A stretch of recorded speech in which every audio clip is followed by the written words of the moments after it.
sickest rockin' summer set. It's not easy. It's not easy. Best idea I've ever had. Supergroup. Super group. There you go. Yeah, super tour. I'm still recovering. That was a very close and I only personal. caught the end of it when they said that they were gonna name their first album Greatest Hits. I got mad because I wanted to name our next album Greatest Hits. Oh no. Taking that idea. There you go. Sickest Hits. Steal it. This is Jackie with Inthekeyofchange.com. I'm here with the Somerset. Yes, hi, I'm Brian from the Somerset. And we're here at Vans Warped Tour. It's hot out. It is very warm. How do you keep sane day after day on a very long hot tour? A well air-conditioned bus that I go and I take off all my clothes after I play and I just lay there naked in the air conditioning. That's it. Touché. What are some other band sets that you make sure that you go to? Every single day I make sure I go watch Wallpaper because every day I watch Wallpaper is better than the day before. It's the most fun set I've ever seen in my entire life. A lot of bands that I've interviewed today rattle off like the same 5 bands, and Wallpaper happens to be Wallpaper. That's what I watch every day. Okay. That's the important one. I'm gonna watch it right after this. Is there anyone sort of outside your genre that you do listen to?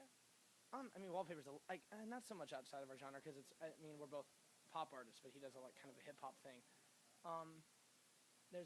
Obviously this tour is very heavily kind of the metalcore genre, which I respect, but I don't really listen to any of it. So yeah, I like a lot of the stuff on the Spotify stage. It's very different. It's a lot of hip hop. I really like Itch. His set's really cool. Wallpaper, Five Knives has been really fun to watch. That's another band that a lot of people have mentioned. It's a really cool set. Get on the bandwagon. I like watching William Beckett play acoustic too. He's a good friend. I like the acoustic tent. I watched a guy named Austin Lucas today who sounds like Hank Williams. It was like country music, and I was like, this is the coolest thing I've seen on all Warped Tour. Country music on Warped. Oh no, I don't think I'm ready for that. I don't know if the kids are ready for that. It was like old school folk. It was really fun to watch. So let's talk about new music. Any new music coming out? We just put out a new record. It's called Legendary. It's our 3rd album. Kind of feels like the first one all over again. But you can't call it the greatest hits, so. Yes, we called it Legendary. It's my favorite record we've ever made, and the response has been amazing. It's been out for almost 3 months now. What are some things that influenced the writing on the record? This record, right before we started making this record, an old kind of mentor, songwriter friend of mine told me in response to our last record, our last record was very much like a post-breakup, organic, kind of a slower, very melancholy record. And a good friend of mine told me that I needed to grow back down and to live first and write later. And so this record is primarily about having the best time of my life, which was last summer when we were off the road and we were making this album. So this is a record about doing what you love, having the best time of your life, and inspiring everyone to be the best version of themselves that they can. What were some of the things that you got to do being off?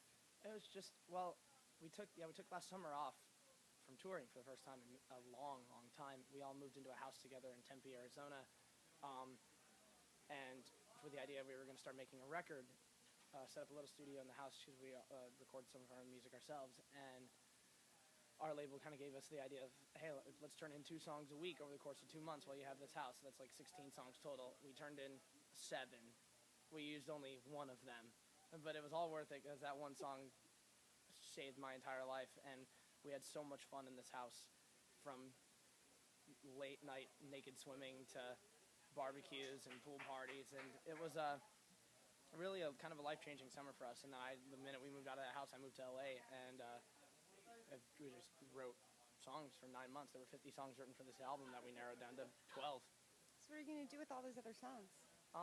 Some of them might see the light of day as Somerset songs. I've become a lot less precious with songs that we write lately than I used to be, whereas I really believe that a great song will find its home, whether it's with us or whether someone else uses it, so I'm really trying to get into that world and see if we throw songs out in the world and see if anyone else wants to record them. Okay. So you went from having the summer off to having a very busy summer. Yeah, absolutely. What's up next for the Somerset? Well, the album's out now, so it's just about endless touring now. We're playing the iHeartRadio Festival in Las Vegas in September, which is the biggest show we'll have ever played to date. So we're really excited about that.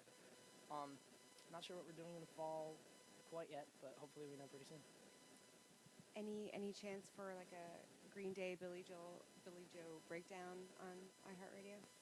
I want to formally invite him to have a freak out during our set. I want him to just come out of nowhere and just smash one of our guitars. Or, all right, that would be good. Or sort of like a second chance, like let him come out in the middle of someone else's set and just rock the shit out of it. Yeah, that'd be cool too. Some sort of redemption. If he came and played guitar with us, that would be pretty awesome. His son is on this tour somewhere. His son's really cool. His son's in a band called Emily's Army that we really like. They're really awesome. They're young. They're like 17-year-olds. It's really, really cool to watch. It's like 6 Degrees of Warped Tour. I like that. That's 6 very Degrees cool. of Warped Tour. Yeah, his son's band is really cool. They're called Emily's Army. You can definitely tell he's influenced by his dad, but it's really fun to watch. I think it'd be difficult not to be. Yeah, so I think I need to go to the iHeartRadio Festival and really step up my game for shock value and do something crazy. Maybe like Any good ideas? I don't know. Maybe I should learn magic tricks that involve fire or something.